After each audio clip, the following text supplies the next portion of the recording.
We just saw Jose Aldo return in dominant fashion to absolutely school Jonathan Martinez on the finer details of great MMA striking. And with that in mind, we're going to take a look at the knockouts that put Aldo's name on the map, the early career KOs, and the later finishes that reminded us exactly why this guy's a shoo-in for top 10 GOAT honors. When Aldo landed in the WEC, he did so with an opponent, Alexander Franca Nogueira, who was pretty well known within the Brazilian scene for his time as Judo champion, considered an elite 145-pound fighter by any metric.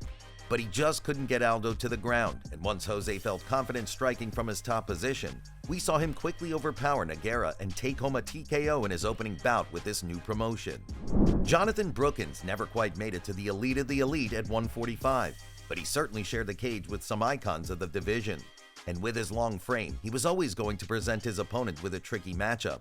But Aldo managed to run through him with some real violence points, hammering his leg with his trademark kicks before breaking his chin and unleashing the type of hellacious onslaught of punches that WEC Aldo was becoming more and more known for. You gotta feel for Rolando Perez here. The commentary team were literally in the middle of singing his praises because of his solid performance up to that point against the fearsome Aldo. But Jose, as usual, was making reads and setting traps. Once he had Perez's timing down, he found the perfect intercepting knee to lay his opponent out on his back. Once he had him down, Aldo's finishing instincts kicked in, and he proceeded to score yet another big finish, his first WEC stoppage in the opening round.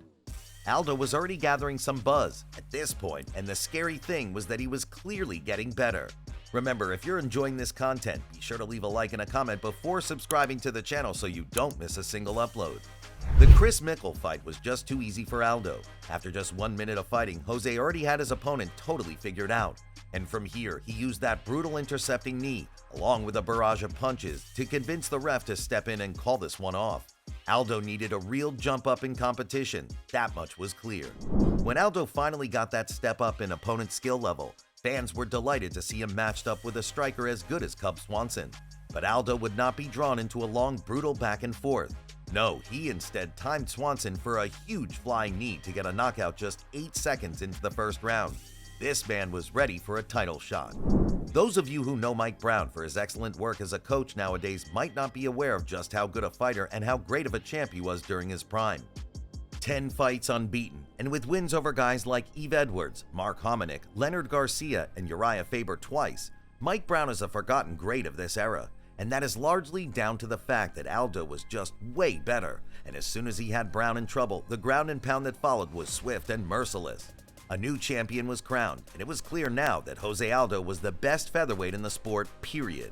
After successfully defending his title against Uriah Faber with a masterful display of leg kicking, Aldo then ran through Manny Gamburyan by timing a perfect uppercut and a violent series of follow-up shots to take home his second defense of the belt. And with that, the WEC would be absorbed into the UFC, and Aldo would be made the champion at 145 pounds, defending his title twice before coming up against an ambitious new contender. People know all about Chad Mendes and Jose Aldo's legendary second fight for the title, but their first meeting was a lot more straightforward. Chad was doing his utmost to try and secure a takedown on one of the greatest anti-wrestlers the sport had ever seen. And in his haste, he managed to leave himself totally open to a brutal counter knee from Aldo, the same that had vanquished so many other foes of his in the WEC. It was a rough setback for Mendes, there's no doubt about it, and Aldo's highlight reel continued to grow.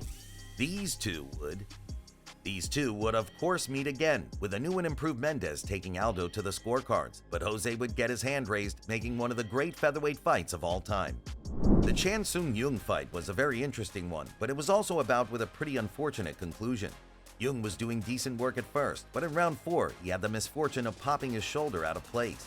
Aldo, being the champion and the competitor he is, did what any professional should do in a title fight and proceeded to attack Jung's weak side before taking him down with a swift shot.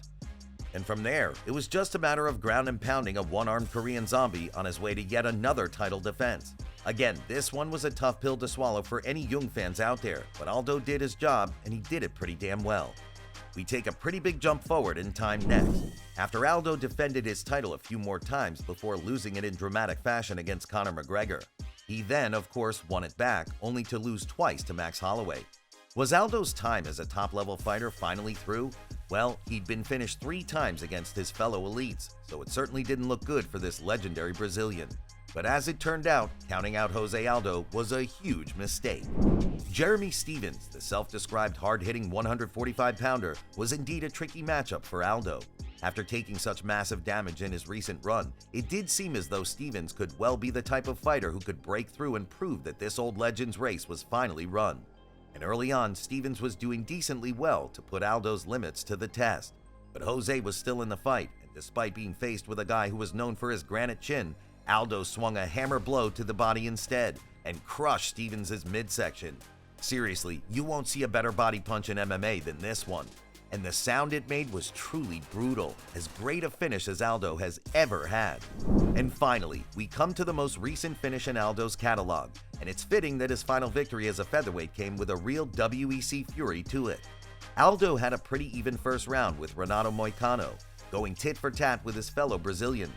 But in round 2, as soon as Jose felt like he had staggered Moicano even a little bit, he decided to unleash total hell on him. It was like the old pre-UFC Aldo made one final appearance in the weight class that made him a star. Once he felt Renato breaking, he did not let him off the hook. This was a thrilling mix of immense power and brutal precision with his boxing, as he mixed up his signature body shot with every other strike he could think of. Eventually, the referee saw enough to call this bout off there and then. And with that, Aldo, against all odds, was on a 2-fight streak of truly violent finishes. From here, Aldo would end up losing to Alexander Volkanovski on the scorecards before beginning a bizarre resurgence down at bantamweight, which led him to a top 5 position within arguably the best division in the sport. And though he didn't score another finish during this period, it only added to his status as a true legend of mixed martial arts.